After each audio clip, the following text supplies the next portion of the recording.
British Prime Minister David Cameron has called the riots pure criminality. Speaking after a meeting of the country's emergency committee, he promised that looters will face the full force of the law. Well, joining us live now is Gerard Batten, who's a member of the European Parliament. Thank you for joining us. Some 16,000 officers are expected tonight on the streets of London. Do you think that will be enough? Well, I think that the police have been outnumbered so far. This is pure criminality. I agree with David Cameron on that. And I think that the point has come where we have to call in the armed forces. What we're seeing now is chaos and chaotic criminality across the whole of London. It's not confined to one place, as it when we've had riots in the past. For example, in Brixton in the 1980s. This is now spreading across the whole of London. Even my area in Ilford is rumoured to be targeted tonight. I've told my assistants to leave the office early, and people are battening down the hatches.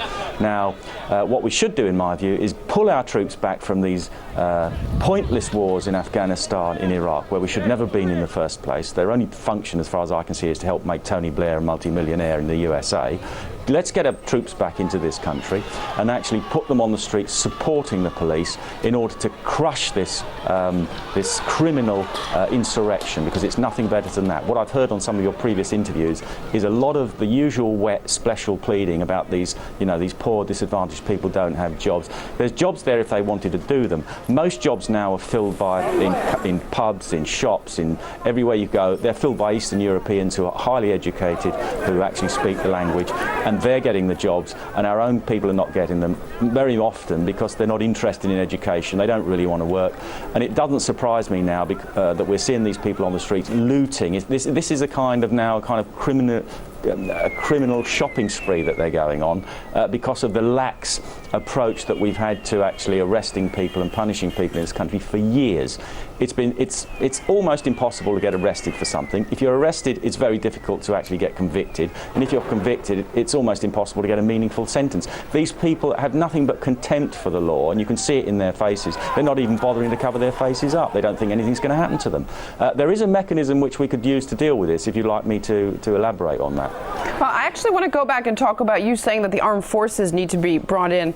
We're hearing that a senior London police officer says that it is possible that authorities will use plastic bullets to quell rioters.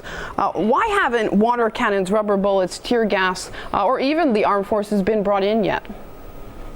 I think because the police force over the years have been debilitated by this culture of political correctness, where if people are out on the streets doing this, they must have some reason, the poor little dears, and you mustn't be nasty to them. And I think the police are kind of been hidebound by this for years, and I think this is what we're seeing it now. You can see images of the police now where they're under siege on the streets by these people. You've got women jumping from burning buildings to save their lives.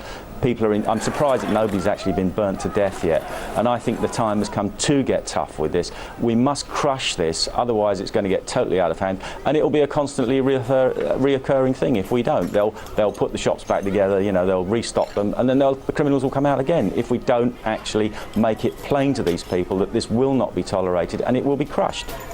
The first victim of the riots, a 26-year-old man, has died in hospital. Do you think that is just the beginning? Are we going to see more deaths?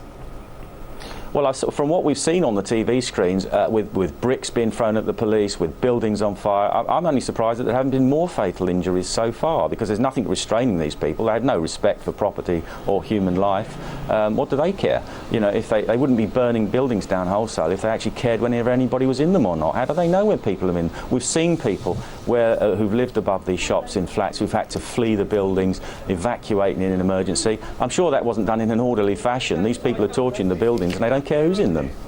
All right, Gerard Batten, member of the European Parliament, on the line with us live from London. Thank you very much for your time.